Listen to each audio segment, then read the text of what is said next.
Hi guys, this is a super short sequence which is really for if you've been moving about today, whether you've been walking or running or cycling. So we're going to target the glutes, which are one of the key muscle groups that help us to stabilise when we're upright or when we're balancing, so when we're shifting weight from one leg to the other, like when we're running, for instance. So I'm using my mat, a blanket and a strap. So if you haven't got a yoga strap, then just grab a belt or a scarf that you've got at home you can use, okay? But we're going to start lying down on our back. So I'm just using the blanket as a bit of extra support for the head and the neck. So you want to support the curve of the neck. Now we're going to go right ahead and grab our strap. And we're going to use the full length of it, so we want to unravel it and then strap the ball of the right foot and extend that leg up toward the ceiling, okay? Now see if you might spread the toes of the right foot a little and press the ball of the foot upward into the strap. So the ball of the foot will go a little bit higher than the heel. And we'll just take a couple of breaths here, just stretching the back of the right leg a little. Now if you feel comfortable, or if it's manageable, you're going to straighten out the left leg. And then you're going to ground the back of the left thigh as best you can. It may not touch the floor, but that's just the direction that you're going in. And lightly flex the left foot so the toes are directed upward toward the ceiling. Okay, now from here, take the strap into your left hand and with your right thumb and index finger, but it's the right thumb really that's going to press into the right hip crease. The index finger will just be around the outer right hip. But we're pushing the thumb into the right hip crease to make a bit of space and to press the thigh bone forward slightly. And then we're going to encourage the right leg over to the left. Just a few inches, it doesn't need to go very far. It's not a twist. We're trying to contact the outer right leg, potentially stretching into the IT band, which is notoriously difficult to stretch because it's more tenderness than muscle. Let's just take another breath or so and then come back to the center. Nice work, guys. Now release the strap, rebend the left knee, plant the foot down, and then bend the right knee and take the outer right ankle across the left thigh for thread the needle pose, okay? The right knee is gently pressing away from the body and I'm flexing the right foot. Now hug the left thigh into your chest, find a clasp either behind the thigh or in front of the shin, and just take a couple of breaths hugging that left thigh toward the body. The right knee is pressing away. Jaw is soft, tongue relaxed, and the breath is steady through the nose. Very good. Okay, release that. Place the feet down. Find your strap once again and strap the ball of your left foot. Extend the left leg up toward the ceiling. Spread the left toes if you can and press the ball of the foot upward. Particularly the base of the left big toe is pressing upward. Backs of the shoulders grounding. And then perhaps the right leg extends forward and along the floor we flex the right foot. The toes point upward. The heel gently presses down into the mat, as does the back of the thigh.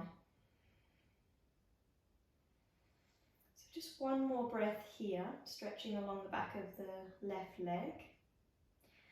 And then take the strap into the right hand, so it's the opposite hand.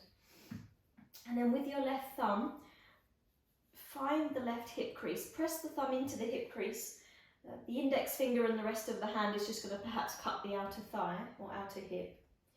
And then push down into the hip crease. So essentially you're pressing the left thigh bone forward, as in away from your face. And then take the left leg over to the right very slightly. And again, it doesn't need to go far. You don't want to lift the left butt cheek off the floor. You're not twisting, but rather trying to make contact with the outer seam of the left leg. And it can feel like quite a nervy stretch. It hasn't got the same sensation as a muscular stretch. As I said, because the IT band is more of a tendon. And then we can come back to the center. So we're going to release the strap, keep the left leg raised for a sec. Bend the right knee, ground the foot, and then fine thread the needle so the outer left ankle goes across the right thigh. Flex the left foot and press the left knee away from the body gently, so it's opening out. And then hug the right thigh in, find a clasp either behind the thigh or in front of the shin. Try and feel that you're still maintaining a natural curve to the lower back. You're not flattening the lower back into the floor. And the back of the pelvis is neutral, it's not skewed off to one side. Okay, let's release the clasp. Place the feet to the floor, move the blanket from under the head, and then hug the knees into the chest for a moment. And take a couple of rocks perhaps to come up to sit here. So I'm going to take my hands to the backs of the thighs. Take a couple of rocks along the length of the spine to come all the way up to sit. Now, two options here, guys. You can sit crossing the shins in Sukhasana, as I am here. The feet are lightly flexed. Or you can come into Agni Stambhasana, which is also called double pigeon sometimes. And it's where we're stacking the shins. Agni Stambhasana means fire log pose. So you can imagine two logs kind of stacked one on top of the other. So the top ankle is on the bottom knee. The top knee is just above the bottom ankle. So you want to bring the shins to parallel. Okay, really important here is to flex the feet. And that's going to help to engage the muscles around the knee and support the knee joint. Okay. Now, wherever you are, either crossing the shins or here in Agni Stambhasana, let's just take the hands to the outer hips. You'll notice there's a bit of a gap between the top knee and the bottom foot there. For some people that gap will be a lot bigger. You just see if you can either sit with that if it feels supported enough. You can also get a brick and put that underneath the knee as well. Now we can sit here for a few breaths, but if you feel that you can, you may explore folding forward, okay? So you take an inhale to prepare, and then as you exhale, you hinge forward and perhaps walk the palms out in front or fingertips. And then gently press into the palms or the fingertips as a way to more deeply press back into the sitting bones. So you're almost pressing the ground away to root the sitting bones back and down. Take another breath. And then come all the way back up. Okay, now just take a note of which leg is on top. And then stretch, or in front if you cross the shins, and then stretch the legs out in front of you. So I'll just switch to this position so you can see a bit more clearly. So let's go ahead and bring our legs together and lightly point our toes away. Place the hands behind you, fingertips pointing toward the feet. Spread the fingers out. And then try to wrap the upper arm bones back and push into the hands, straighten the arms, lift the chest, so really proud in the chest here. And you can stay here if this feels like enough of a chest and shoulder opener. Otherwise, on your inhale, push into the hands, lift the pelvis, and come into Purvottanasana, tabletop pose. Now chin can stay close to chest, or perhaps the head reaches back. And then slowly come down. Nice work, guys. Okay, let's take the other cross, so either the other shin is going to come in front, probably your non-dominant shin in front for the weird side, or that shin on top. And then flex the feet. Wherever you are, there's a flexion of the feet, so that keeps integrity around the ankle joint, but also protects the knee joint, particularly in Agni Stambhasana. Now take a breath in to prepare, lengthen the spine, and as you breathe out, start to hinge forward. Perhaps walk the palms or the fingertips out in front of you. Release the jaw, the tongue.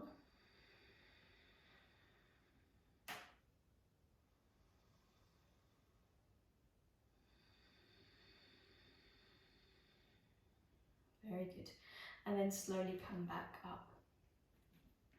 Very nice work, guys. Let's stretch the legs out once again. And let's come into one more Purvottanasana. So take the hands behind you. My legs are together, toes lightly pointing forward. Fingertips point forward as we spread the fingertips apart. Now, try to gently squeeze the elbows in toward each other, push into the hands, lift the chest. Again, either stay here or inhale, press into the hands, lift the pelvis. Perhaps extend the crown of the head back if the neck allows.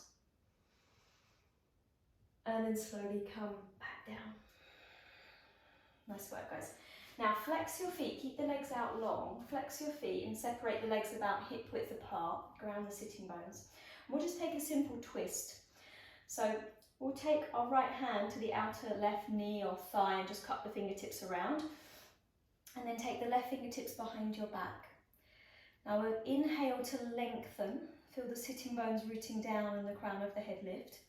And on the exhale, softly bend the left elbow and use that to help leverage the rib cage around in the twist.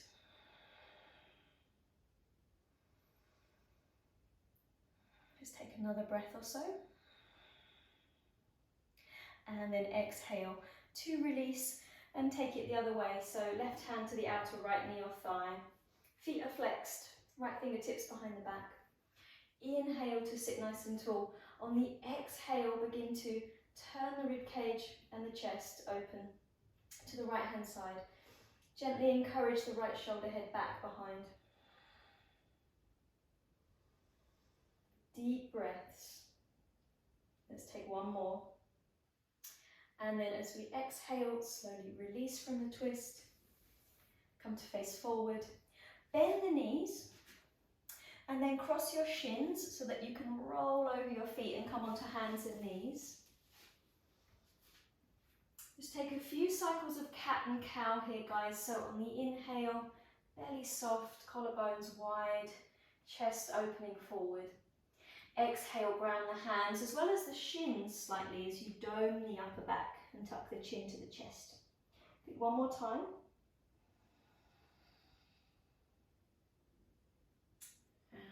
Exhaling to round. That's going to finish up our cat and cow. And then come back to a neutral spine. Downward facing dog. Hands step slightly forward of the shoulders. Spread the fingers, tuck the toes. Send the hips up and back.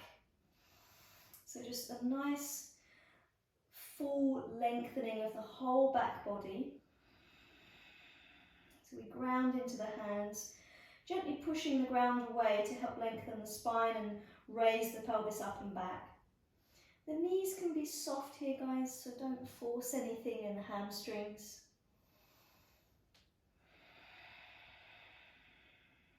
Feel free to move, maybe pedal through the legs a couple of times if that helps with releasing the toe joints, but also coming a little bit more into the calves.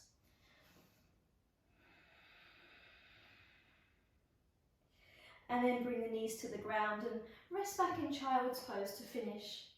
Big toes touch, knees slightly apart.